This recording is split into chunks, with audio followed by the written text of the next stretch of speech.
Estamos acá para una clase de Quirón, una especie de conferencia que resume mi investigación sobre este asteroide. Yo me he basado en todos los autores con los que han trabajado el significado de Quirón. Hay muchos.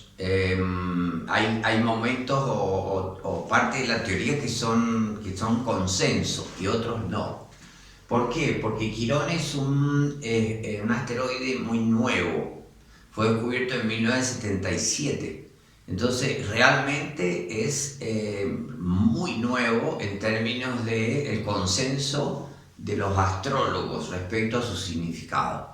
Entonces yo he tomado, por ejemplo, el libro de Melanie Reinhardt, que es realmente una cosa básica, muy básica de Quirón.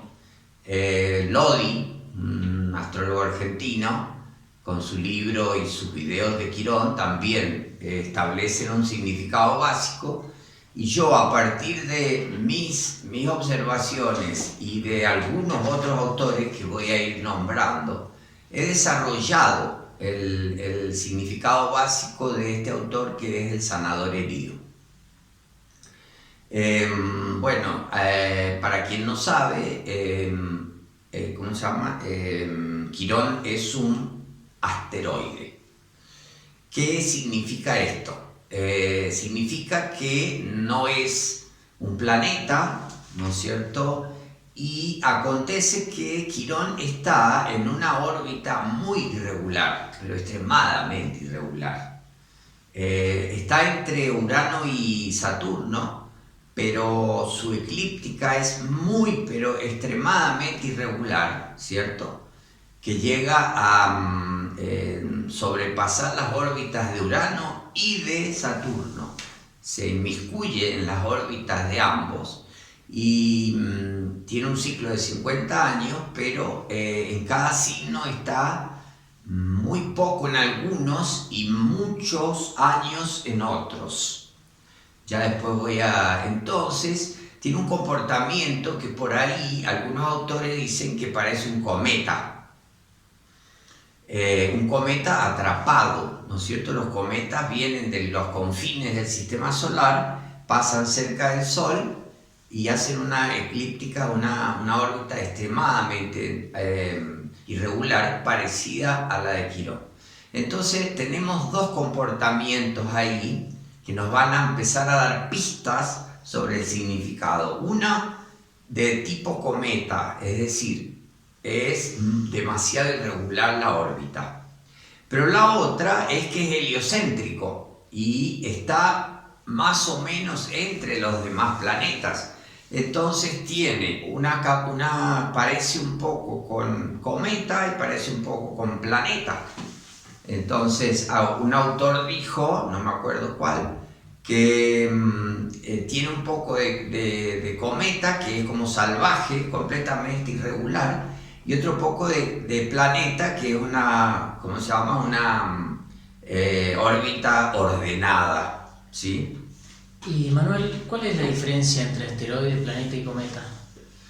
Bueno, asteroide tiene que ver por el tamaño, ¿no es cierto? Es un tamaño mediano o chico, ¿no es cierto? Los planetas tienen un tamaño bastante mayor, ¿no es cierto? Y también hay asteroides, alguno que otro asteroide, cuando se vuelve esférico, es planeta, ¿no es cierto? Por ejemplo, tenemos que fue considerado asteroide hasta 2005, a Ceres, pero después se observó que era completamente esférico, que tenía capas y atmósfera, entonces es un planeta enano. Pero Quirón tiene tamaño de asteroide, sí. Entonces, el consenso entonces que estábamos hablando es que se lo considera el arquetipo del sanador herido. Esto es como básico, como un significado general, básico, y que todo el mundo está de acuerdo. Esto se basa en el mito, ¿no es cierto? El mito de Quirón, no lo voy a desarrollar tanto, pero porque todo el mundo ya lo desarrolla en sus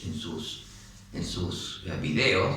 Es uno de los primeros centauros, ¿no es cierto? Que su madre se llamaba Filira, era una ninfa, y su padre era Saturno, el propio Cronos. Y acosaba Saturno a Filira, y ella se quería escapar y se disfrazó de yegua, y Saturno se dio cuenta y para engañarla se disfrazó de caballo. Entonces tuvieron una relación sexual, ambos disfrazados, y Saturno se retiró, no acompañó ni el nacimiento de su hijo, los abandonó. Y Filira, cuando nació el bebé, era completamente extraño, nunca se había visto un centauro, nunca. Y era mitad caballo y mitad humano. Y se horrorizó y les pidió a los dioses que le evitaran el trabajo de la crianza. Entonces se lo permitieron, y se convirtió en un árbol del tilo. Este niño centauro se quedó huérfano y lo encontró Helios. Helios es el dios Sol, ¿tá? En Roma se le llamaba Apolo, y es el compendio de las virtudes, es la suma de la perfección, ¿no es cierto? Es la luz, la claridad, la armonía, ¿no es cierto? Y también es como el sumum de la civilización. Y Helios le enseñó las artes, todas, hasta ese momento. Todo. Ciencia, filosofía, astrología, medicina, hasta las artes de la guerra. Quiropraxia, fíjense, tiene ya el prefijo de quirón, quiropraxia, ya cualquier tipo de medicina de tipo alternativa, de tipo, ¿no es cierto?, de sanador, de curativa, es quironiana. Y también Quirón tuvo como alumno a Asclepio o Esculapio, que sí formó parte de la medicina, digamos, oficial, de la medicina tradicional. Entonces las artes curativas estaban todas a su disposición y las enseñaba. También él, ¿cómo se llama? Daba clases, era como un profesor, un maestro. Entonces tiene un lado sanador, tiene otro lado de maestro, ¿no es cierto? Formaba a todos los jóvenes, digamos, que iban a dirigir la sociedad, sean los príncipes o los héroes, o Aquiles era uno de sus discípulos, Hércules era otro. Quiero llamar la atención aquí mismo que, digamos, ¿quién fue su padre adoptivo? Su padre adoptivo fue Helios, que era el compendio de la civilización. Más idealista no podía ser, ¿no es cierto? Dios Sol. Y Melanie Reinhardt y Liz Green hablan de Hércules como el lado, digamos,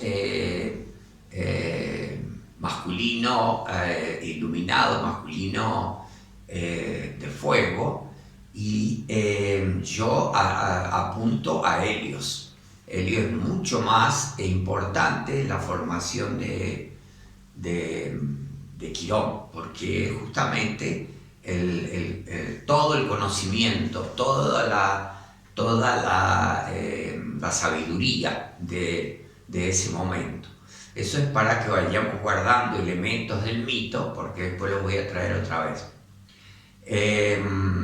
Hay una segunda parte del mito, digamos, en que también se establece una guerra entre los centauros malos, ¿no es cierto? La mayoría de los centauros eran violentos, eran primitivos, no eran civilizados.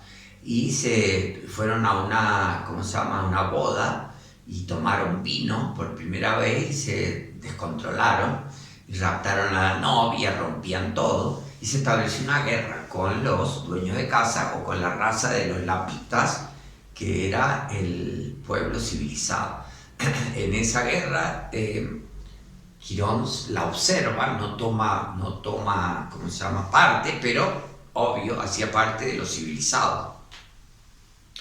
Y Hércules lanza una flecha con veneno que traía de otras gestas, de otros trabajos de él, y sin querer le hiere la rodilla a Quirón, que estaba observando. Y allí se establece una segunda herida, ¿no es cierto? Y que el dolor es extremado y como sanador no puede sanarse y se retira, ¿no es cierto? Se retira, intenta sanarse pero no puede. Entonces se le perdona, se le condona, digamos, porque él era, era inmortal. Quirón era inmortal, entonces iba a tener ese sufrimiento para siempre. Entonces se le intercambia el lugar con Prometeo, y Prometeo se hace inmortal y él se hace mortal, y ahí puede sí terminar con el sufrimiento.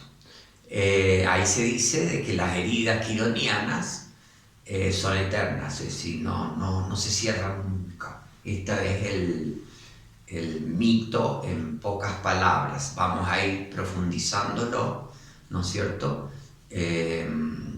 a través de esta charla.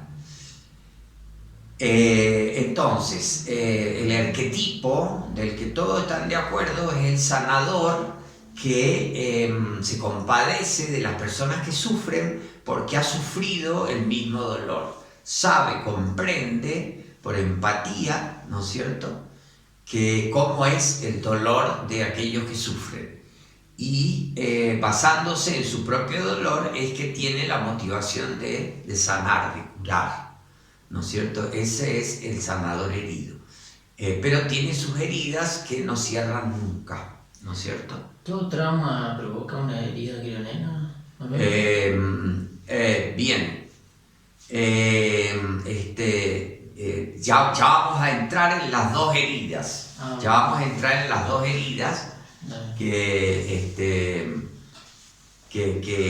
dos tipos de herida, y eso es lo que yo quiero salientar bien.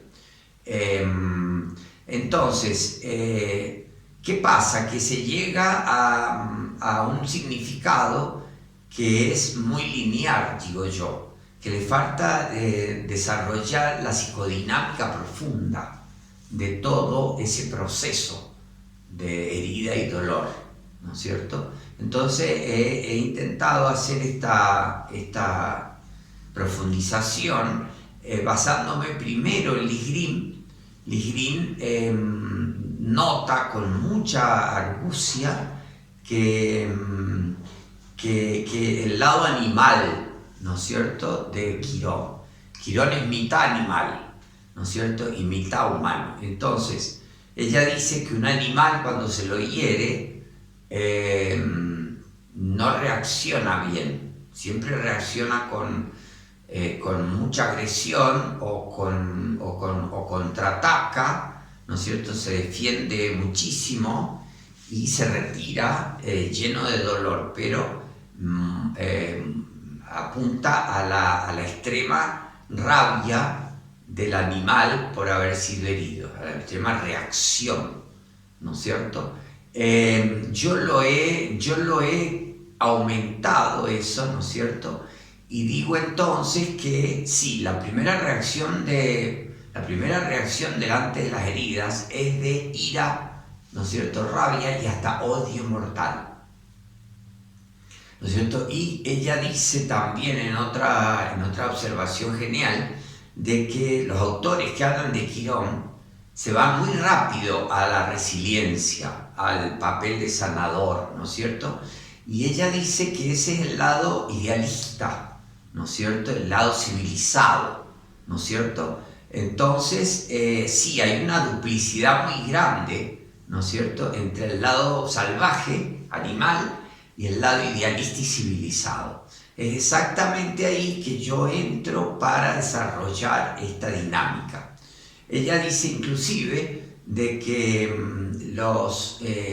la tendencia al idealismo es muy común en toda la civilización occidental que Grecia, digamos, comienza, ¿no es cierto? Y la tendencia a justificar todo, a explicar todo, a aceptar todo, ¿no es cierto?, de una manera racional, de una manera que encaje perfectamente en un orden, ¿no es cierto? Y ella dice que son idealistas tanto los científicos, ¿no es cierto?, los filósofos, los religiosos, como los propios astrólogos. Esto es lo más genial de todo. Si la astrología también, con una tendencia idealista, tiende a explicar todo y a aceptar todo y a buscarle la razón, ¿no es cierto? Y ella dice que esa es una parte, ¿no es cierto?, de todo el mito, y que nosotros, psicólogos, astrólogos, tenemos que mirar el lado animal, el lado mamífero reptiliano, ¿no es cierto?, de Quirón, ¿no es cierto? Entonces, esto es un poco el centro de mi desarrollo, ¿no es cierto?, de explorar y aumentar los detalles de estas fases salvajes, ¿no es cierto?, a dónde pueden ir a dar, y de completar con la llegada a la resiliencia, ¿tá? Bueno, para poder, ¿no es cierto?, pasar de esta reacción animal, ¿no es cierto?, que es egocéntrica, para la aceptación y para, ¿no es cierto?, la resiliencia, hay que pasar por la fase del perdón, ¿no es cierto? Yo tomo otra autora también, que es Casarjian, y que ella tiene un libro entero sobre el perdón psicológica y espiritualmente, ¿no? El perdón, ¿no es cierto?, como un elemento de la psicoterapia, y obvio que dice que el perdón es indispensable para tratar cualquier tipo de sufrimiento, de trauma y de herida, ¿no es cierto? Pero recuerda, ahí nomás, tiene un capítulo entero, dice que para que el perdón sea perdón, no puede dejar de lado las emociones, digamos, egocéntricas y naturales, que son siempre de ira, de rabia y de deseo de venganza, ¿tá? Esto es fundamental, fundamental. Y dice que en eso se diferencia el perdón, digamos, con una motivación moral o religiosa, ¿no es cierto?, y un trabajo psicológico, terapéutico con el perdón. Porque si nos vamos muy rápido al perdón, como va mucha gente, motivada por la religión y por el humanismo, deja de lado muchas veces, reprimiéndolo, ¿no es cierto?, a un montón de emociones llamadas negativas, ¿no es cierto?, y es como poner una piedra encima, y eso fermenta y se convierte en emociones tóxicas, pudiendo causar enfermedad, muchas veces. Enfermedades autoinmunes, enfermedades autoagresivas, hasta el propio cáncer, con el resentimiento reprimido, ¿no es cierto? Acá tenemos algo medio parecido a Plutón, y ahí voy después a hacer una conexión con Plutón, ¿no es cierto? El cáncer es producto de resentimiento reprimido, ¿no es cierto? Y el resentimiento tiene un gran monto de rabia, ¿no es cierto?, y de tristeza y de pesar, ¿no es cierto? Bueno, esto es fundamental en este trabajo, ¿no?, de Quirón, de tener que trabajar las emociones, justamente cuando vamos a la parte de sanación, al final, de todo el proceso, ¿no es cierto? Aquí yo traigo a Jesús, ¿no es cierto? Que grandes autores muy perspicaces, por ejemplo, Dane Rudyard, que hay que recordar que él comienza la tradición dentro de Occidente, de un poco de la era de Piscis, de amar al enemigo, ¿no es cierto?, de perdonar al enemigo. Eso es fundamental en el cristianismo. Y Jesús lo dice una y otra vez, ¿no es cierto? Pero si no entendemos esta parte cósmica, esta parte oculta de lo emocional y de lo kármico, se convierte en un hecho que, perdonar de forma automática, ya estamos viendo ahora que puede convertirse en un factor de enfermedad, ¿no es cierto? Dice Dane Rudyard que lo que quería decir Jesús no era de que perdonar significa ser bueno con el que nos hiere, el perpetrador, que le tengamos simpatía, que lo amemos de forma personal. No. Justamente es aceptar. Dice que puede estar hasta mal traducido lo de amar, ¿sí? Es aceptar que una persona violenta llegó a tu vida. Siempre hay, ¿cierto? Siempre hay personas que son como enemigos indeseables, relaciones que nos infiernizan, a veces de forma violenta, sí, muchas veces de forma emocional, ¿no es cierto? Nos tiranizan, ¿no es cierto? Nos hacen daño de cualquier manera, ¿no es cierto? Y entonces, junto con Kazanjian y este punto de vista psicológico, ¿no es cierto? Para perdonar hay que aceptar, identificar dentro de uno, reconocer que tenemos rabia y que tenemos antipatía y que no le queremos ver la cara, ¿no es cierto? Y hasta que podemos tener deseo de venganza. Tener deseo de venganza, reconocerlo, no significa actuarlo. Esto es fundamental. Actuar la venganza no es terapéutico, ¿no es cierto? Porque se establece un ciclo de venganza que no tiene fin. Puede ser un karma también. Claro, por eso si actuamos la venganza no estamos aceptando por qué vino, para qué vino, y no pasamos a la parte del significado, de pensar en nosotros mismos por qué y para qué, y que obvio viene para una transformación. Eso es el nexo con Plutón, por ejemplo, y con Júpiter. Eso también lo habla Lodi, ¿no es cierto?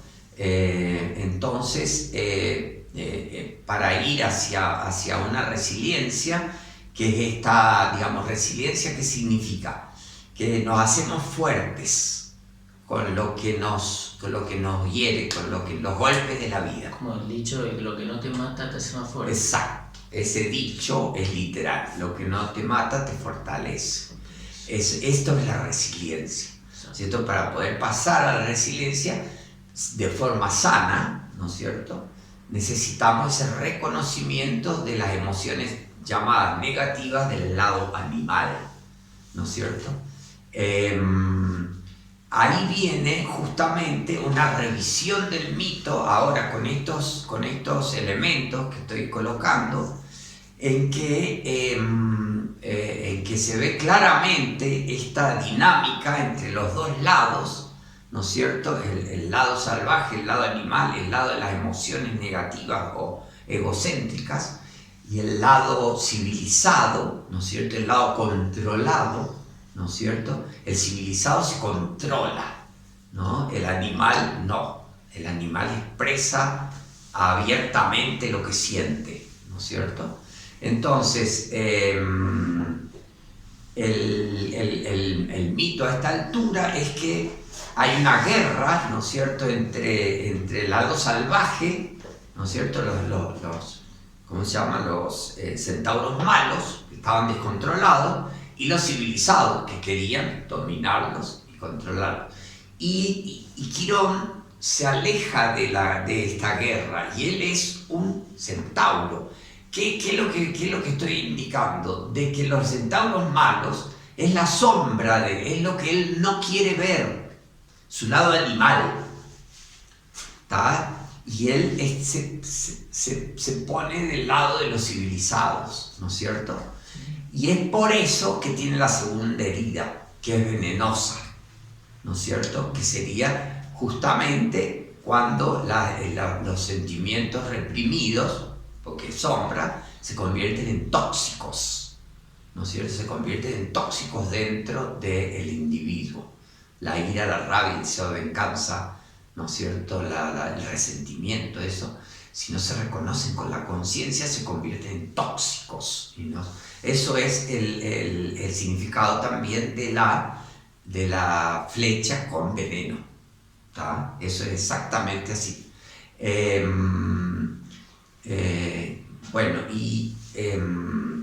Justamente la rodilla es otro elemento que yo analizo. Qué interesante, porque es la región, ¿no es cierto?, del cuerpo que es regida por Saturno, su padre. Y justamente aquí nos está indicando de que no se hace cargo. Si Saturno es el epítome de la responsabilidad, y sabemos que el padre no se hizo cargo, ¿no es cierto?, de su hijo, porque se alejó. Y acá, en esta altura, el hijo no se hace cargo de las emociones venenosas, de las emociones negativas. Y por eso él se enferma, que es esta segunda herida, ¿no es cierto?, que es más traumática y de adulto, ¿sí? Bueno, nosotros tenemos que ir en este punto a analizar qué era la imagen del centauro para los griegos. Justamente yo profundicé, ¿no es cierto?, que para los griegos esta lucha entre el lado civilizado y el lado salvaje, el lado animal, fue fundacional, es básica para la cultura griega. Ellos se consideraban, los griegos, el pueblo más civilizado del planeta. Sabían, sí, que existían los egipcios, los chinos no creo que supieran, pero digamos que ellos se consideraban la avanzada de la civilización. Y eso está mostrado de manera muy clara en el propio Partenón. El Partenón, no sé si ustedes saben, era un templo, el templo más grande que había, era gigantesco, estaba en el centro de Atenas, arriba de una montaña, ¿no es cierto? Y era en honor a la diosa Palas Atenea. Pero todos sus frisos, todas sus cosas artísticas y, digamos, simbólicas del templo mostraban los mitos fundacionales de Grecia, de Atenas. Entonces, en un lado del Partenón hay 32 metopas. Las metopas son como unos cuadrados de 1,5 metros, escultóricos, con Fidias era el escultor, ¿no es cierto? Hay 90 y pico metopas mostrando todas las guerras fundacionales. Las guerras con las amazonas es uno de los costados, las guerras con los gigantes, que es otro de los costados, las guerras con los centauros es el costado, otro costado. 32 metopas mostrando la guerra de los centauros malos con los lapitas, los civilizados. Eso es como nos está diciendo la importancia que tenía. Les quiero mostrar ahora, pasame el de Grecia, ¿no? el del libro, el de Grecia clásica,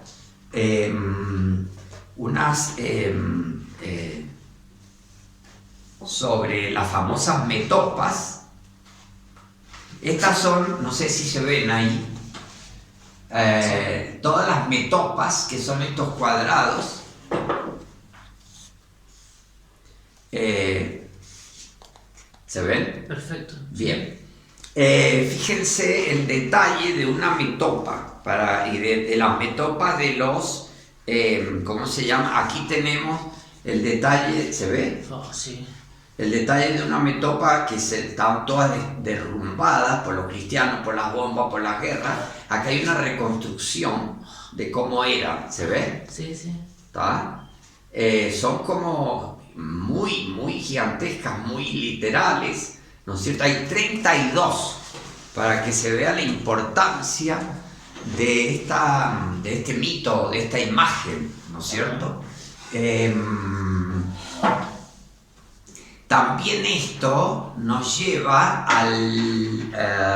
digamos, al origen antropológico de la imagen del centauro. Fíjense, la antropología dice que la imagen del centauro surgió en la mentalidad humana cuando pueblos que no conocían el caballo se confrontaban con pueblos que lo habían domesticado y que lo estaban usando.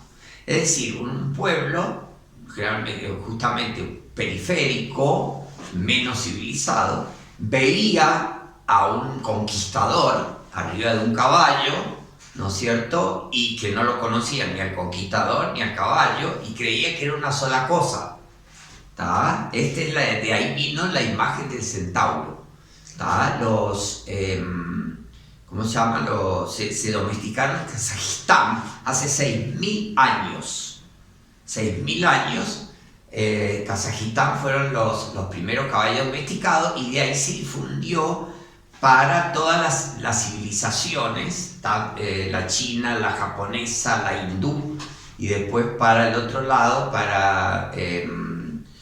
para Grecia, Roma, Egipto, ¿no es cierto? Y el caballo justamente viene a cumplir un papel fundacional, también central, en las civilizaciones, las primeras civilizaciones. ¿Cómo? Bueno, para el caballo fue fundamental para el transporte, para la conquista, para la guerra y para la agricultura. Justamente las tres cosas para expandir los imperios y las civilizaciones, ¿no es cierto? Entonces, hace 6.000 años estamos en la era de Géminis, ¿no es cierto? Donde los estudiosos y de astrología también dicen que la rueda y la escritura fueron fundamentales para las primeras civilizaciones, y yo digo, y el caballo. El caballo, algunos antropólogos también lo afirman, y ¿cómo se llama? El de la antroposofía. Bueno, el creador de la antroposofía, ya me voy a acordar, también, esto lo cito yo en mi trabajo escrito, que fue fundamental para el establecimiento de las civilizaciones. Entonces, y fíjense, acuérdense, ¿no es cierto?, cuando los europeos llegaron a América, ¿no es cierto?, en su conquista, los ingleses en Norteamérica, ingleses y franceses, y se enfrentaban a los aborígenes, los españoles cuando se enfrentaban a los aztecas, a los mayas, a los incas y a los aborígenes de Sudamérica. También la primera impresión es de que era una persona del otro mundo, de que era un ser mitológico. Muchas veces querían decir, ay, pero esto es un dios que tiene un cuerpo, ¿no es cierto?, un cuerpo animal y tiene mucho poder a partir del caballo, ¿no es cierto? Entonces de ahí surge este origen de la imagen, ¿no es cierto?, ¿cómo se llama? Centauro. Del centauro, y nos pone justamente que siempre ha sido la barbarie y la civilización y la barbarie, ¿no es cierto? Los pueblos civilizados luchando o a veces conquistando o juzgando, ¿no es cierto?, a los pueblos, a los bárbaros que se dice, ¿no?, o que se les llamaba primitivos, ¿no es cierto? Entonces siempre los pueblos periféricos que los civilizados iban a conquistar eran considerados bárbaros, ¿no es cierto? Primitivos, más cerca de los animales, justamente, ¿no? Entonces yo digo de que los griegos han tomado esas imágenes mitológicas, las han desarrollado en el mito de Quirón y de los malos. Hay otros centauros también importantes en la historia que forman parte de los asteroides llamados troyanos, los asteroides que están cerca que se descubrieron después, que son buenos, y hay otros malos también, que no es para entrar ahora. Entonces, esto es lo de, ¿cómo se llama? Lo de establecer esta dinámica de la barbarie con la civilización, de la parte animal, egocéntrica, reptiliana, mamífera, ¿no es cierto?, de sentimientos negativos o autocentrados, y la parte civilizada, idealista, religiosa, filosófica, compasiva. Ahí viene la posibilidad de la compasión y del entendimiento, ¿no es cierto?, de la comprensión de por qué las cosas se dan así, ¿no es cierto? Esta dinámica, justamente, yo empiezo a verla, que después lo voy a desarrollar más, en esta posición de Quirón que está entre Saturno y Urano. Es decir, generalmente se habla mucho de que es un conector que está entre Saturno y Urano. Yo voy a tomar eso, ¿no es cierto?, y voy a decir que es un conector y una llave, ¿no es cierto?, entre todos los transpersonales, que es nuestra parte civilizada, y los personales, ¿no? Es este papel de articulador, de llave, de conector, no entre uno y otro planeta, sino entre alguno de la parte transpersonal civilizada y los otros personales, egocéntricos. Entonces, para llegar al significado de Quirón, digamos así, global, ahí vienen los aspectos de Quirón, ¿no? Porque siempre se habla de Quirón en los signos, Quirón en las casas, y esto es como muy descriptivo, y no lleva en cuenta esta dinámica entre lo transpersonal y lo personal, entre lo civilizado y lo mamífero, lo egocéntrico. Y para mí va a venir este significado, viene cuando se hace un análisis de todos los aspectos de Quirón, ¿no es cierto? Generalmente está muy, muy aspectado de qué planetas con qué une y hace el puente, ¿no es cierto? Bueno, entonces tenemos que ir a ver los dos tipos de herida, justamente, ¿no? Porque se habla mucho de las heridas de Quirón, de las heridas del alma, ¿no es cierto?, que hay autores sí que hablan de un sentimiento de inferioridad, de discapacidad, porque a veces las heridas son físicas, las heridas nos dejan discapacitados en algún área, ¿no es cierto? Esto también hay que llevarlo en cuenta, pero es un concepto demasiado amplio, demasiado vago, abstracto, que puede entrar cualquier cosa, y yo lo tomo, ¿no es cierto?, y yo veo dos tipos de heridas muy diferentes. La herida que sufre al comienzo por el rechazo de los padres, Quirón, ¿no es cierto?, que le vamos a llamar heridas primales, y las heridas de adulto por acontecimientos, ¿no es cierto?, por acontecimientos traumáticos, ¿no es cierto?, que nos provocan golpes así como muy contundentes, ¿no es cierto?, el tipo de trauma. Entonces, unas son las heridas primales y otras son las heridas traumáticas. Entonces, Manuel, eso es lo que te preguntaba antes, ¿todo trauma provoca una herida quironiana? No, muy buena tu pregunta. Para que este trauma sea quironiano, tiene que tener un carácter. No todo trauma es quironiano. ya voy a entrar ahí, tiene que tener características de injusticia, de un sentimiento de mucha injusticia y de que no se le puede echar la culpa a nadie. ¿Tá? Es como de la vida, por ejemplo, en una guerra. ¿Tá? En una guerra, justamente Quirón estaba participando en una guerra. En una guerra, ¿a quién le podemos echar culpa? ¿Al gobierno? No. Es decir, ¿no es cierto? Entonces son o la vida, las enfermedades así como fatales, gente joven que se enferma de enfermedades fatales. Vos decís, qué injusto eso, no puede ser. Eso son los traumas, por ejemplo, de carácter quironiano. Primero voy a desarrollar, ¿no es cierto?, las heridas primales.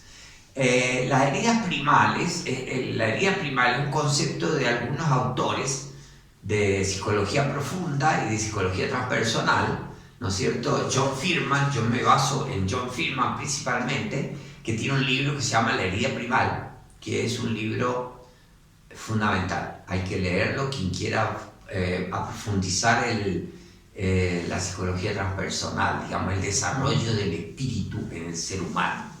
¿Tá? Entonces John Fearman va a afirmar, como su apellido indica, de que el bebé cuando nace tiene unas necesidades de reconocimiento, de aceptación, de ser mirado tal como es, de ser respetado, ¿no es cierto?, que la crianza y ningún padre puede satisfacer porque ellos mismos han sido heridos. Entonces, cualquier problema emocional de los padres, cualquier proyección en el hijo de los padres ya no lo respeta. Por ejemplo, imponer métodos de crianza. Imponer métodos de crianza ya es no respetar la naturaleza específica de ese hijo, ¿no es cierto? Entonces hay una especie de herida que es, no me están mirando, no me están aceptando, no me están escuchando, no se están dando cuenta de quién soy y cómo soy. Entonces él dice que esto es ancestral, que todo padre, por más buen padre que sea, por buen padre o cuidadores, infligen heridas primales, ¿no es cierto? Sea porque hay inconscientemente rechazo del niño, sea porque hay abandono, sea porque hay injusticia, sea porque hay mentiras, sea porque hay traiciones, sea porque hay humillación, ¿no es cierto? Decir, ay, vos sos muy así, vos sos muy asado, ¿no es cierto? Vos sos muy flaco, vos sos muy gorda, vos sos burro, vos sos inútil, ¿no es cierto? Esos juicios son terroríficos, son prácticamente bullying de los padres, ¿no es cierto? Que no les gusta, a los padres que no les gustan las características de su hijo, están cometiendo la herida primal, ¿sí? Eso es como la persona se siente que nunca es como ellos quieren, ¿tá? Eso es terrible y forma un primer núcleo de heridas, ¿no es cierto? Esto está demostrado. Lo van amoldando a su manera. Claro, ¿por qué? Porque dicen los autores de la herida primal que la persona siente que no es gustado como él es y se adapta muchas veces. Claro. Se adapta a lo que ellos gustan. Entonces, no te gusta como soy, bueno, yo voy a ser como vos sos. Y eso es, ya lo vamos a ver, la construcción del falso yo. ¿No es cierto? Hay una construcción del falso yo, pero que está escondiendo la herida, está escondiendo la naturaleza sufridora y diferente, el diferente, ¿no? Entonces, qué raro que eso, por ejemplo, hay padres que dicen, eso es muy común, qué raro que es mi hijo. Eso es herida primal así, en el corazón. ¿Tá? Entonces, las heridas primales se van también como recubriendo de defensas, ¿no es cierto? De que no hemos sido exactamente, digamos, como querían nuestros padres. y va viendo una falsa resiliencia o a veces una rebeldía muy grande y un sentimiento de injusticia. Justamente como que de nuevo la reacción de la injusticia del tratamiento de los padres, ¿no es cierto? O los cuidadores. Un sentimiento de gran injusticia. Hay una prueba que yo la he, digamos, encontrado en mi vida práctica de esta necesidad de reconocimiento al espíritu, de reconocimiento al ser, ¿no es cierto?, que los niños tienen, y que es cuando un niño te mira fijamente y te sostiene la mirada. Eso para mí es un encuentro espiritual con el niño, cuando uno no tiene juicio y percibe el ser espiritual del niño. Yo le he mantenido la mirada a los niños, a veces chiquititos, de años 2, 3, 4, y los niños te mantienen la mirada. Y vos, si vos le mantenés la mirada, está diciendo, este me está mirando diferente, ¿tá? Porque obvio, si en mí no hay ningún juicio, estoy con estos conceptos, ¿no? Y yo digo, los padres mantienen la mirada de los hijos así. En general no. Los padres van más para la crianza material, ¿no es cierto? Que el niño esté confortable, que el niño esté cómodo, que le dan todo pero para la parte psicológica, espiritual, poco y nada, ¿tá? Entonces es muy la herida primaria, porque se cosifica también al ser espiritual del niño, ¿no es cierto? No se lo recibe con esa apertura, ¿no es cierto? Amy Pickler es una autora ¿cómo se llama?, que trabaja la crianza, ¿no es cierto? Son corrientes de crianza muy avanzadas, y ella dice básicamente que el método de crianza lo dirige el niño. El propio niño te va diciendo lo que necesita. No se le puede imponer un método, ¿tá? Porque ahí ya estás estableciendo la herida primaria. Es como que, claro, como que el padre está aprendiendo. Claro, es aceptar la diferencia, aceptar la individualidad, aceptar que el niño es bueno y que quiere cosas buenas, ¿tá? Sin juicio, ¿tá? Por ejemplo, dentro de esa corriente de Amy Pickler están las que, por supuesto, la lactancia es cuando el niño quiere la teta y hasta cuando él quiera. Eso es Amy Pickler, ¿tá? En términos de lactancia. Todas las veces que él necesite el pecho, sin horario, y hasta la edad que él la largue.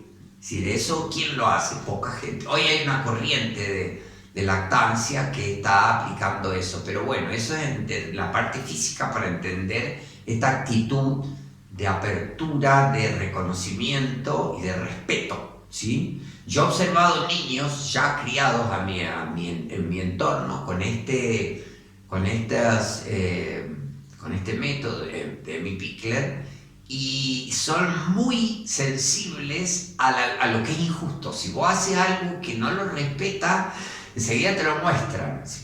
Miércoles. Es decir, son muy conscientes de que han sido criados de forma respetuosa. Entonces exigen eso de todos. De todo el mundo. Es como muy impresionante, ¿tá? Entonces, ¿qué es lo que yo, traigo de la teoría de la herida primal para el proceso quironiano, que lo vamos a ver enseguida? Es que las heridas primales son de origen, son de tipo personal, son de tipo emocionales, son de tipo afectivas, ¿no es cierto? Y se pueden abrir desde adulto, ¿no es cierto?, con cualquier tipo de dolor, sufrimiento emocional. Por ejemplo, John Fearman llega a afirmar que cualquier tipo de conflicto emocional del adulto es la reapertura de la herida primal. Cualquier pelea en una pareja, cualquier pequeña traición entre los amigos, con los hermanos, con en el trabajo, en el estudio, en la empresa, cualquier tipo de, ¿no es cierto?, de desatención, de indiferencia. También otra de las cosas que me olvidé decir, que otra de las cosas que causa herida primal es la indiferencia. Que no te escuchen, que no te... Bueno, eso es re común, ¿viste? Sí. Que la gente esté queriendo opinar y que no te escuche. Sí. O que directamente no te den bola, directamente. Bueno, eso es herida primal. Y eso es lo más común dentro, por ejemplo, de un proceso emocional de crecimiento en el amor de una pareja. Que en un momento determinado uno no lo escucha al otro, ¿no es cierto?, no lo entiende, y eso abre la herida primal, porque así fue en el origen, sí. Que no somos aceptados, no somos respetados en la expresión de nuestro ser. En la infidelidad también se ve con una claridad meridiana. Yo tengo trabajo sobre la infidelidad, tengo un libro, ¿no es cierto? Y como que la infidelidad siempre hay una traición, ¿no es cierto? Y es muy parecida a la herida primal de origen, porque es el ser que más queremos. El ser que más queremos, como eran nuestros padres, es el que nos da vuelta a la cara y nos traiciona. Entonces eso es una chillada en el corazón y despierta, sí, siempre, rabia, sentimiento de injusticia, odio y a veces deseo de venganza. Sabemos muy bien de que el traicionado a veces se venga, muchas veces poniendo los cuernos. Es uno de los casos, ¿no? Poniendo los cuernos al que te puso los cuernos. Es para ver cómo la herida primal está omnipresente, ¿no es cierto? Y se puede abrir de adulto, ¿no es cierto? Y tenemos que entrar entonces a ver el otro tipo de herida, que son las heridas traumáticas, ¿no es cierto? Que la propia palabra trauma es muy interesante, porque la propia palabra trauma en griego quiere decir herida. Entonces el trauma es una herida en el cuerpo o en lo emocional, ¿no es cierto?, dado por un golpe muy fuerte de un acontecimiento, un evento que nos ha maltrecho, que nos ha hecho mal, ¿no es cierto? Y generalmente es muy, ¿cómo se llama?, repentina, la persona no está preparada y hay un bloqueo. La definición de trauma a nivel clínico es que hay un bloqueo muchas veces de la rabia. A veces hay mucha angustia después del trauma, ¿no es cierto? Hay mucha... ¿Qué puede ser trauma? Desde cuestiones de la guerra, cuestiones de pérdidas muy graves, ¿no es cierto? Pérdidas de seres amados, muertes súbitas, enfermedades mortales de gente joven o de gente muy cercana, pérdidas económicas, asaltos, violación, cuestiones de la seguridad, ¿no es cierto?, de forma muy grande, y cuestiones de la guerra, cuestiones de países en guerra, que se muere mucha gente, que hay pérdidas también, mucha violencia, a veces cuestiones con las instituciones, con el Estado, de que se cometen mucha injusticia, ¿no es cierto?, cuando te despiden de un trabajo soñado, sin más ni más. Eso constituye, puede haber un trauma, ¿no es cierto? Como ya hablamos, tiene que ser sentido como muy injusto, ¿sabes?, para que sea quironiano, ¿no es cierto? Por ejemplo, yo recibí en mi consulta una chica de 16 años, creo, 17, y su madre, que a ella le había dado una parálisis hemiotrófica, ¿no es cierto?, progresiva. Era una enfermedad degenerativa neuronal. ¿Y por qué? Si era una familia normal, una familia ¿no es cierto? No se lo entiende y se considera injusticia, lo consideraban de la vida o de Dios. ¿Tá? Eso es un trauma de tipo quironiano de adulto. Entre las heridas primales y los traumas de adulto hay un largo, ¿cómo diría? Abanico, porque puede haber, ¿no es cierto?, pérdidas y acontecimientos muy traumáticos de niño, de eventos externos, ¿no es cierto?, no con los padres, sino de la vida externa. Y eso es un trauma, pero al ser niño, el niño, por ejemplo, una pérdida del padre o de la madre muy niño, el niño siente en su psicología que es un abandono. Eso ya lo saben, ¿no es cierto? Y es traumático de afuera, pero es primal también, ¿no es cierto? Que el padre lo abandonó. Eso es como se mezcla la herida primal y las heridas traumáticas. Entonces hay que hacer un análisis cualitativo y volvemos ahí a este concepto de llave, ¿sí? El glifo de Quirón, ¿no es cierto? El glifo de Quirón, todo el mundo sabe, es una llave, ¿no es cierto? Es una K arriba de un círculo.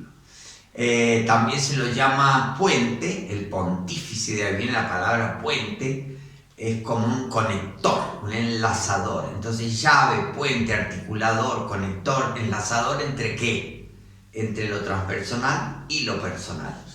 Justamente porque lo que provoca el trauma, como bien lo mostró Ligrin, es acontecimientos que están fuera completamente de nuestro poder y control, ¿no es cierto? Son del destino, y esos nosotros sabemos en astrología que están representados por los planetas transpersonales, ¿no es cierto? Plutón, Neptuno, Urano, Saturno también, ¿no es cierto? Actúan, se ven como plutonazos, uranazos, ¿no? Este concepto saturnazo, como golpes muy grandes que vienen de afuera, ¿no es cierto?, que nos acontecen, y sabemos los astrólogos que es porque la persona no se ha empoderado de esa energía cósmica, ¿no es cierto?, no se ha empoderado de Plutón, de su poder interior y de su karma antiguo, violento. Entonces viene de afuera, ¿sí? Entonces, es este papel de conector, de llave, no solo entre Saturno y Urano, o como Lodi habla de Plutón y Júpiter también, muy adecuadamente, ¿no? Plutón con su contundencia en los asuntos así de traumáticos, y Júpiter como el buscador de sentido, necesita una explicación, un significado que Quirón lo necesita, sino entre todos los planetas, entre los personales y los transpersonales, entre los civilizados y los egocéntricos, los autocentrados, entre los animales y los racionales, ¿no es cierto? Acuérdense la definición de los griegos del ser humano. Homo sapiens sería un animal que piensa, ¿no es cierto? Ahí ya en esa definición ya está Quirón, el animal que piensa. En esa definición, el Homo sapiens, ya está Quirón ahí, ¿no es cierto? Entonces Quirón es esta doble naturaleza entre lo animal y lo humano espiritual, ¿no es cierto? También otro concepto que yo coloco es el de que hay ambivalencia, ¿no? Justamente cuando nos damos cuenta de esta, y a veces no, sin darse cuenta, y la ambivalencia actúa a nivel inconsciente, que tenemos una doble naturaleza animal y otra humana, compasiva, delante de seres humanos que nos han herido mucho, que han sido nuestros enemigos, como decía Jesús. Tenemos dos actitudes. Con los padres es típica también, es típica la actitud esta. Por un lado los amamos, por un lado los comprendemos, hicieron lo que pudieron, ¿no es cierto?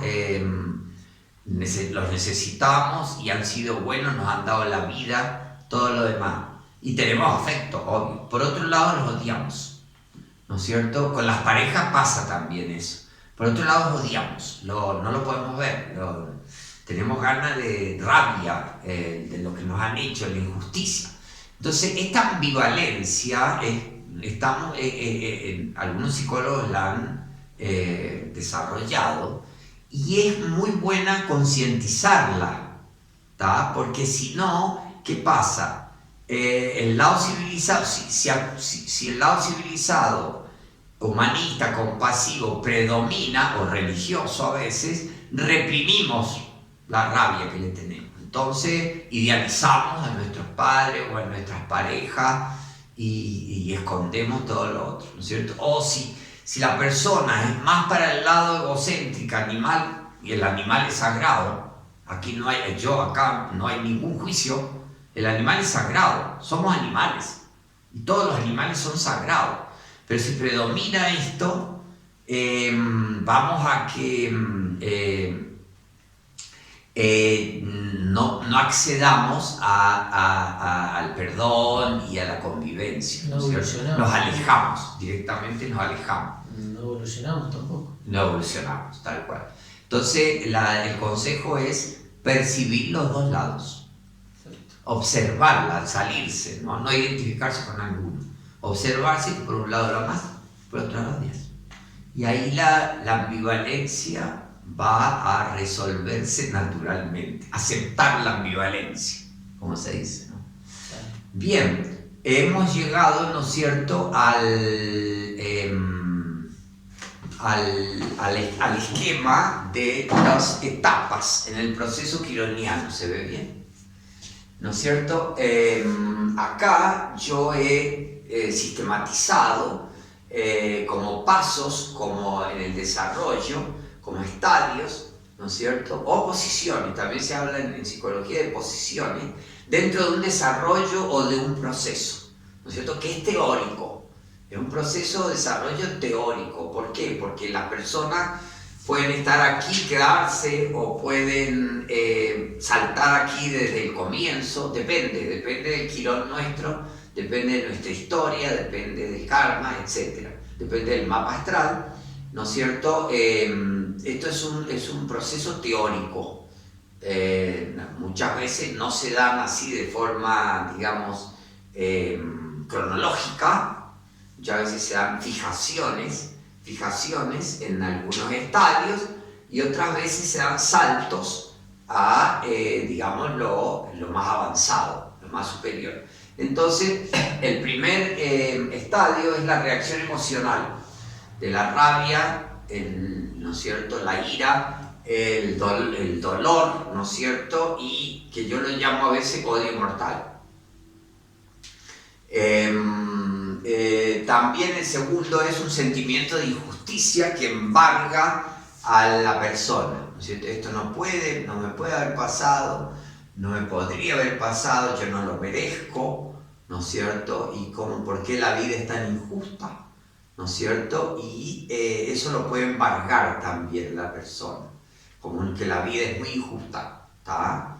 El tercero es reconocer el deseo de venganza, que ya lo hemos visto eso, ¿no es cierto? Siempre hay un deseo de venganza y es natural, que como dije antes, digamos, el mito o la psicología del mito es como que tendríamos que seguir, ¿no es cierto?, con el avance.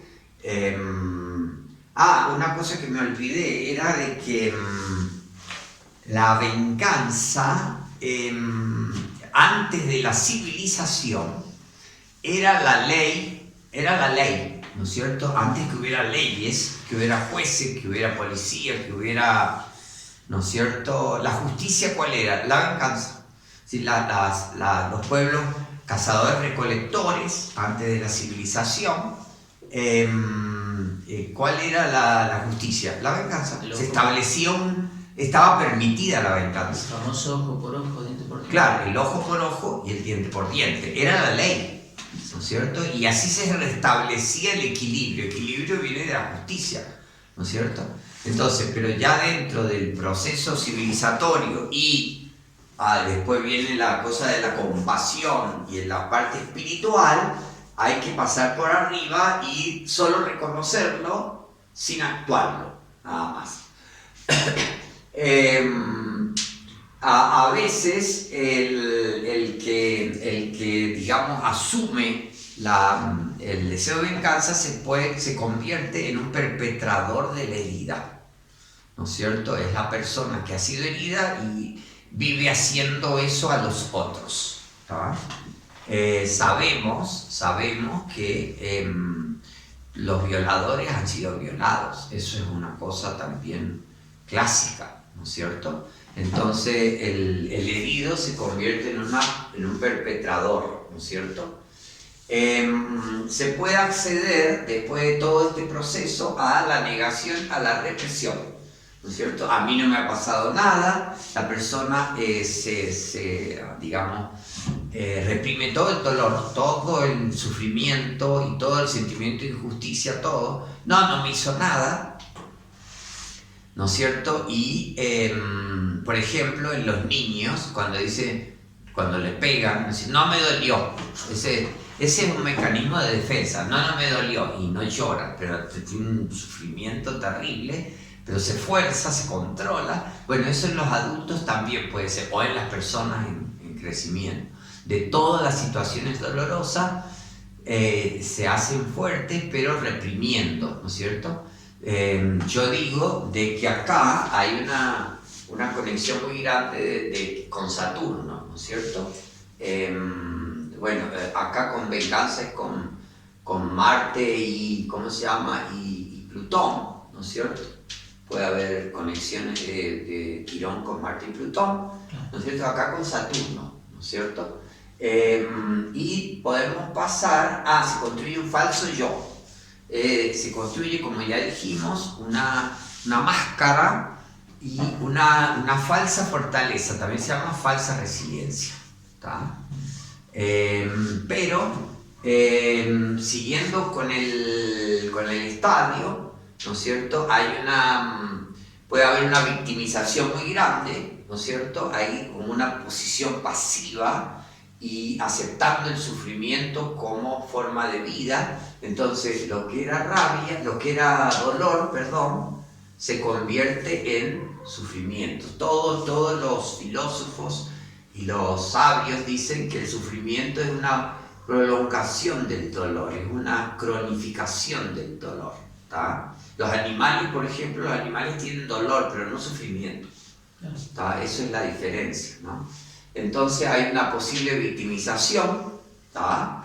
Y ahí yo hago en mi trabajo una diferencia entre el que ha sido víctima y la victimización, ¿no es cierto? Hay personas que se victimizan y provocan rechazo, se le abre de nuevo la herida, y en este concepto que yo estoy levantando, la persona que se victimiza y que provoca rechazo ha sido víctima, ¿sí? Eso es lo que se olvida uno, ¿no? Evidentemente, porque hay una especie de concepto, de juzgamiento, que victimizarse está mal. Entonces eso con el esquema de Quirón, de las etapas de Quirón, no puede haber concepto ni juicio. El que se victimiza ha sido víctima. Y eso no se lo está reconociendo. Él tampoco, ¿no? Capaz que la persona tampoco tiene. Es como un mecanismo de defensa arriba de otro, ¿tá? Puede haber una repetición compulsiva de la herida, ¿no es cierto? Buscar ser herido de nuevo, ¿no es cierto? Buscar parejas violentas, buscar parejas disfuncionales, buscar parejas frías, para recibir la herida primal de nuevo, o la violencia muchas veces, ¿no? Los golpeadores y las mujeres, por ejemplo, el caso típico. Es obvio que en el caso de los golpeadores y las mujeres digamos, en el inconsciente hay una dinámica de buscarse herida de nuevo. ¿Tá?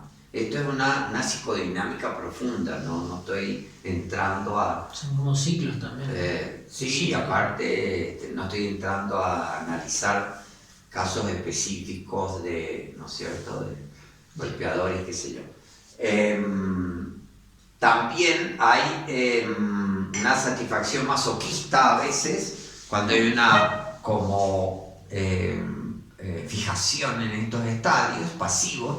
Todos estos estadios también son con un aspecto de Neptuno, ¿no es cierto? Quirón con Neptuno, porque Neptuno tiene una tendencia masoquista, victimización. Entonces hay que buscar ahí cómo sería la articulación de Quirón con Neptuno o con el personaje pisciano.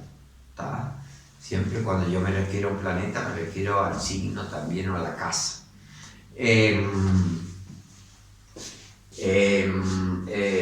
Amar al que hiere, ¿no es cierto? Es una satisfacción masoquista, quedarse fijado a través del coso. Cuando se supera todo esto y ya estamos en camino a la resiliencia, al sanador herido, entonces accedemos al perdón, que como ya dije puede ser religioso, humanista o puede ser genuino, ¿no es cierto? Yo digo de que muchas veces es una mezcla inextricable entre moralista, religioso y el perdón genuino, el verdadero.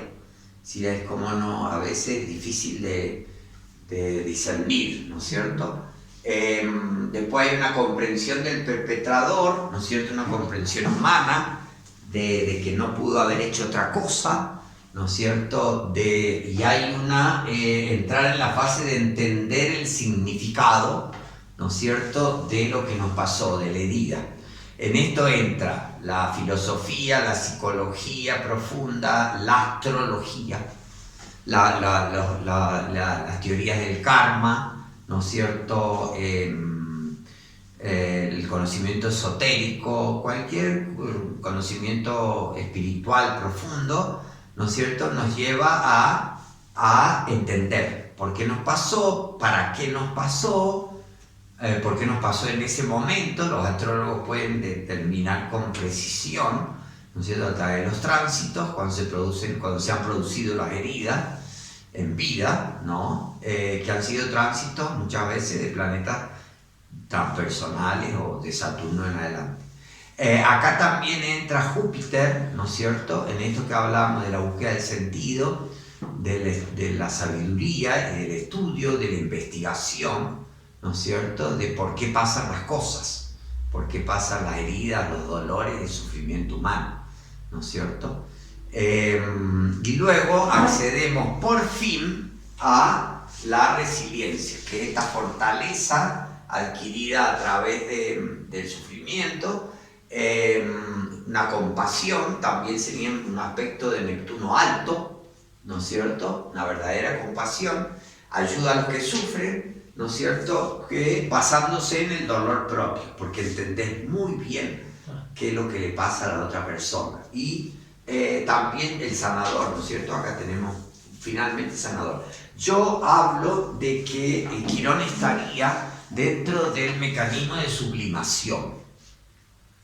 Entonces no solo comprenderíamos el sanador, sino comprenderíamos al asistente social, al profesor que, ¿no es cierto?, justamente al profesor que enseña, que ayuda a las personas enseñando, al artista, al ecologista, ¿no es cierto?, que canaliza toda esa sabiduría, fortaleza y sufrimiento elaborado para ayudar a los otros, ¿sí? Esto es más o menos la fase de sanación. Sí. A partir de estas etapas tenemos los tipos quironianos, ¿sí? Tenemos el primer tipo que yo encontré, son los justicieros. son los que quieren hacer justicia a toda costa. Pero así como de repente los militantes ecológicos, los que ayudan a los animales, los, no sé, los que reciclan, los militantes políticos, los militantes, ¿no es cierto? Y a veces sería como los rebeldes con causa, ¿sí? Tienen una causa, ¿tá? Pero aquí también encontramos los rebeldes sin causa. Ahí sería la motivación, se vería más quironiana. Esa parece que la persona es rebelde por ser rebelde. Cualquier cosa le despierta la rebeldía. Y es esta búsqueda que se siente injusticiado por todo, ¿tá? Eso es muy común en mucha gente, ¿no es cierto? En Argentina tenemos Saturno en Acuario. Tenemos un poco eso, ¿no es cierto? Si autoridad te contra, así como un poco la contra cualquier autoridad, cualquier gesto de imposición o falta de respeto, ¿no? Después tenemos los malditos, que sería cuando se asume estos sentimientos. Esto lo digo a partir de algunos pacientes míos que me enseñaron mucho, ¿no es cierto? Porque yo los acepté con la actitud de aceptación completa, y ellos abrieron su alma y me mostraron que eran vengadores, entre comillas, así, personas normales también. Acá tenemos desde las personas normales hasta los sádicos y psicópatas, ¿no es cierto? Pero las personas normales son aquellos negativistas, aquellos irónicos, aquellos amargados, ¿no es cierto? Que siempre están así como jodiendo al otro, pero no pasan de personas completamente normales, ¿no? Pueden llegar a ser neuróticos, pero es las personas que asumen estas cosas de venganza y de negatividad. También tenemos los violentos también. Y acá hay que decir algo, que con el esquema de Quirón, cualquier hecho de violencia, pero cualquiera. Eso me lo enseñó Casarjian también en su libro maravilloso sobre el perdón. La persona más violenta tiene un niño herido. Es así. El psicópata, el monstruo más grande, cualquier persona. Pero no se ha visto. No se ha visto. No se ha visto, y las personas no lo ven tampoco. Claro. Eso es el asunto. Sí. Pero en la dinámica esta, cualquier persona violenta es un niño herido. Cualquier persona agresiva es un niño herido que está reaccionando. Esto es hermoso para poder verlo, ¿no es cierto?, en este esquema. Después tenemos los sobreadaptados.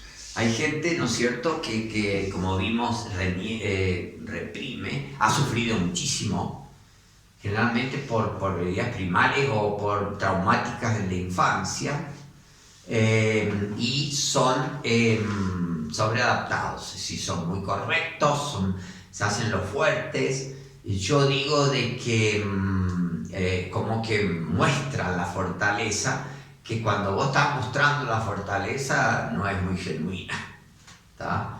Y son personas muy exageradamente adaptadas a las costumbres, a las chanzas, a los tipos de... Bueno, eso se ve muchísimo, ¿no es cierto?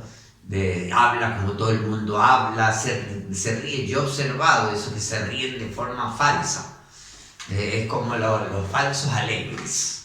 Que como son alegres, pero vos sentís que no son alegres, ¿tá? Vos lo sentías, eso se siente, ¿no es cierto? Es muy interesante. Yo he observado ahora muchas personas con esta falsa alegría, falsa fortaleza, y digo, es el tipo quironiano, ¿no?, que reprime, ¿tá?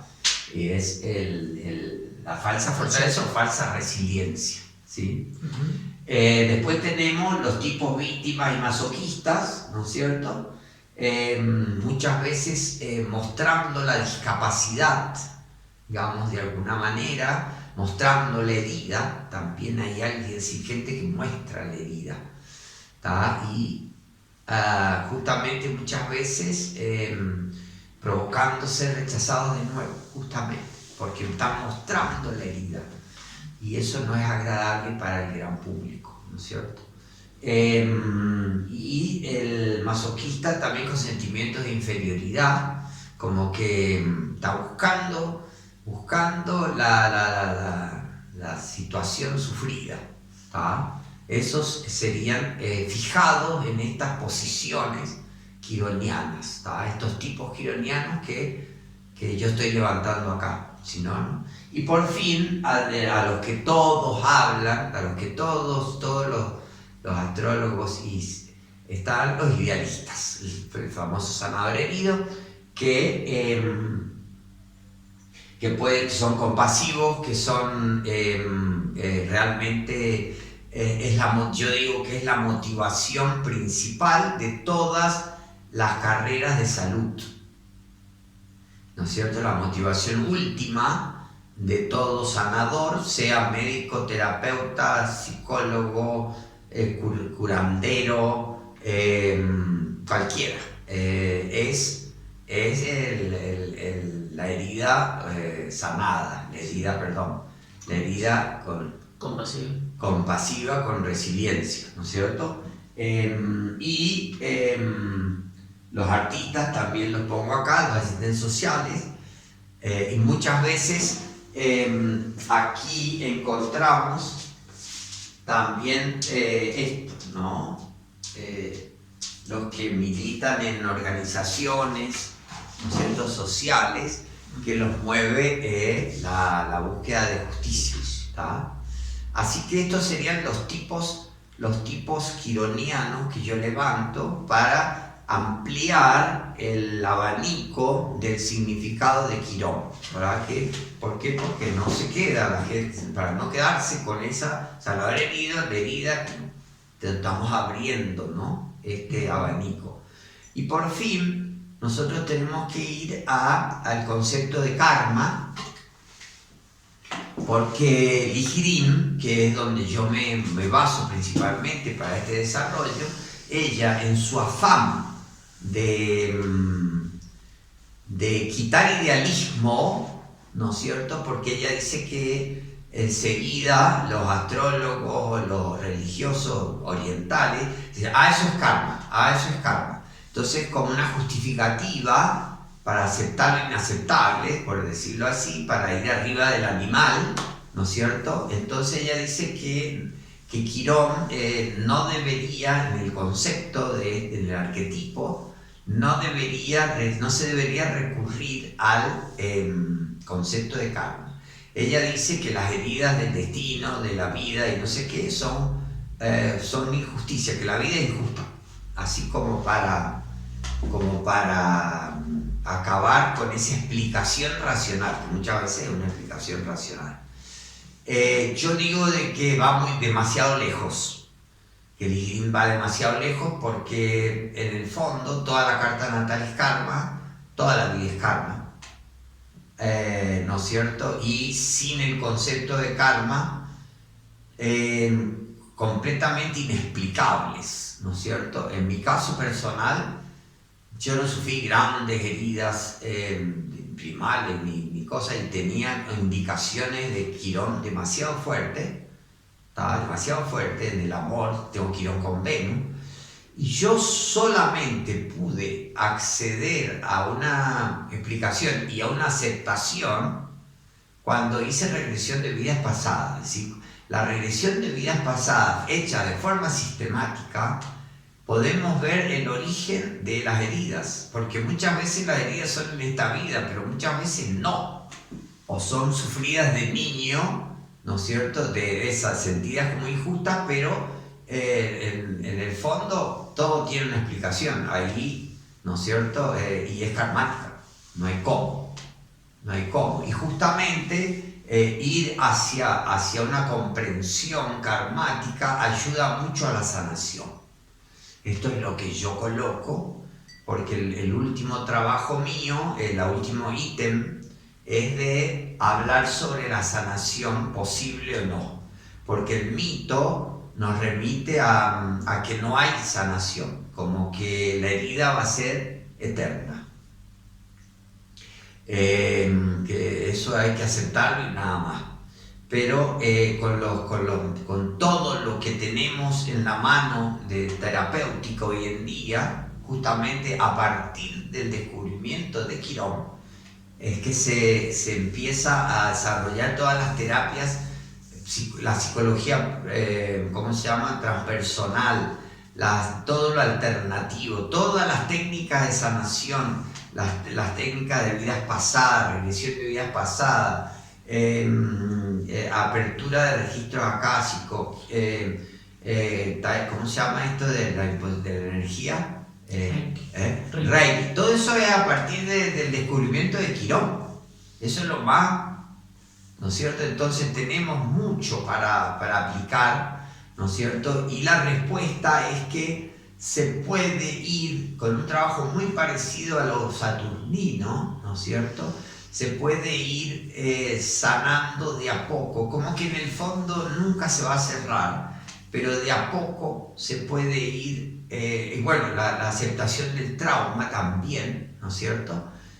La aceptación, perdón, del karma y la averiguación del karma puede ir sanando poco a poco ese sufrimiento indecible, ese sentimiento de injusticia, se puede ir cubriendo como la construcción de la perla, ¿no?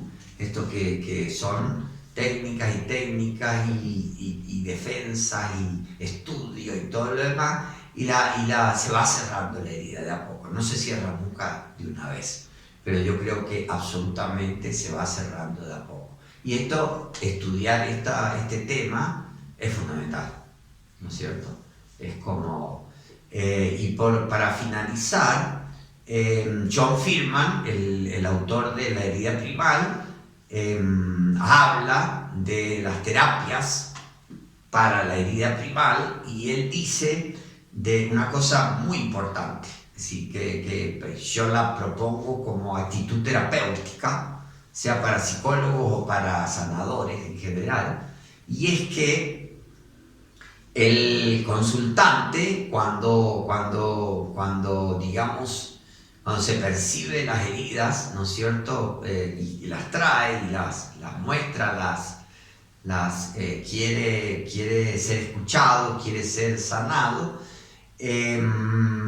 dice John Fearman que el terapeuta tiene que aceptar absolutamente a la persona sin juzgarla, sin querer cambiarla, sin tener un método terapéutico, sin querer explicarse al comienzo, explicarla, es como una aceptación absoluta, ¿tá? Entonces, esta aceptación absoluta, sin más, es necesaria, porque si no, se le abre la herida primal. Si nosotros hay un cierto juicio, si nosotros decimos eso no está bien, eso no debería estar, ¿no? Por ejemplo, aceptar al victimista, aceptar al maldito. Yo tuve un caso así clarísimo, que lo ayudé muchísimo a un muchacho joven, cuando yo acepté sus características malditas, es decir, y él se sintió aceptado, ¿tá? Y ahí pudimos trabajar la herida de ¿tá? Aceptar al violento, aceptar al masoquista. Qué difícil que es aceptar al masoquista, ¿tá? Aceptar al victimista, cuando enseguida decir, no, la victimización no es buena. No, en la actitud quironiana de sanador hay que aceptarlo, hay que aceptar todo. Interesante. Con esta actitud de aceptación última, por lo menos en las primeras fases de la terapia, se produce, la persona se siente reconocida por primera vez y no se le abre la herida primal de nuevo. Por ejemplo, hay psicoanalistas que enseguida van a la explicación psicodinámica. Esto es por esto, por esto, por esto, te pasó esto, ¿no es cierto? Hay que hacer dinámicamente, hay que hacer determinadas fases o actitudes. Eso ya es, ya no me está aceptando como soy, ya quiere cambiarme, ya quiere buscar la explicación, quiere cambiarme. Entonces ahí John Fearman reivindica las actitudes terapéuticas, o mejor los métodos terapéuticos de Rogers, ¿no es cierto? Rogers fue un gran terapeuta que lo único que hace es hacer de espejo. Es una técnica que se aprende, ¿no es cierto? Y que no juzga para nada, cero juicio. También Maslow tiene una actitud semejante. Martin Seligman, hay terapeuta de la psicología positiva que se llama.